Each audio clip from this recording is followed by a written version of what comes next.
એક અલગ જ રીતે મારી સ્ટાઇલમાં ટોમેટો મસાલા ઉપમા બનાવવા માટે અહીં નોનસ્ટિક પેનમાં મેં 1 ચમચી જેટલું ઘી લઈ લીધું છે અને 1 બાઉલ જેટલો રવો લઈ લીધો છે અને રવાનો લાઇટ કલર એવો ચેન્જ થાય અને સ્મેલ આવે ત્યાં સુધી શેકીશું.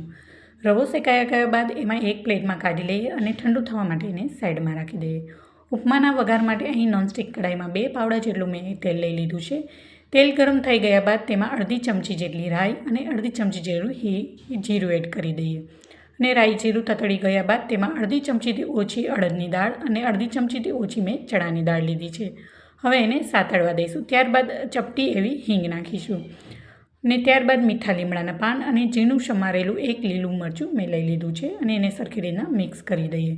અડદની દાળ અને ચણાની દાળ વઘારમાં નાખવાથી ઉપમામાં સારો એવો ટેસ્ટ આવશે. અહીં મેં 1 નંગ જેટલી મોટી એવી ઝીણી સમારેલી ડુંગળી લીધી છે. અહીં જો તમે ડુંગળી ન ખાતા હો તો સ્કીપ કરી શકો છો.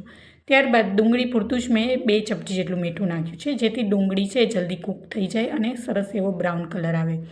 ડુંગળી કૂક થઈ ગયા બાદ એમાં મેં 1 મોટી સાઇઝનું પતલું સમારેલું બટેકું લીધું છે. બટેકાને પતલું સમારવાથી જલ્દી કૂક થઈ જશે. અહીં તમે કોઈ પણ મનગમતા વેજીટેબલ્સ એડ કરી શકો છો.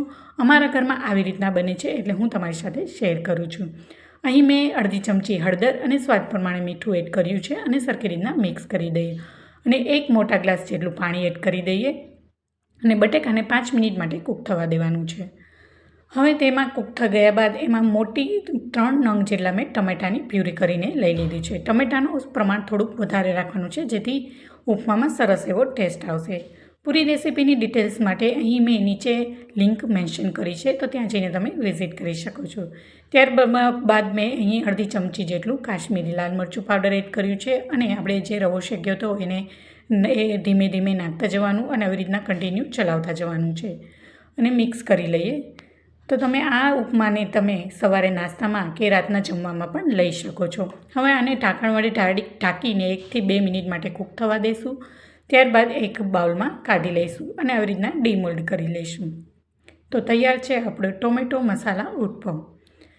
ચોક્કસથી ઘરે ટ્રાય કરજો. ઘરમાં બધાને ભાવશે. સવારના બ્રેકફાસ્ટમાં કે રાતના જમવામાં પણ તમે લઈ શકો છો અને આવી રીતના આપણે એને ડીમોલ્ડ કરી લઈએ.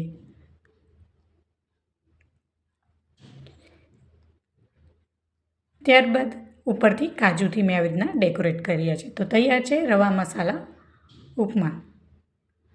કેવી લાગી રેસીપી મને કોમેન્ટ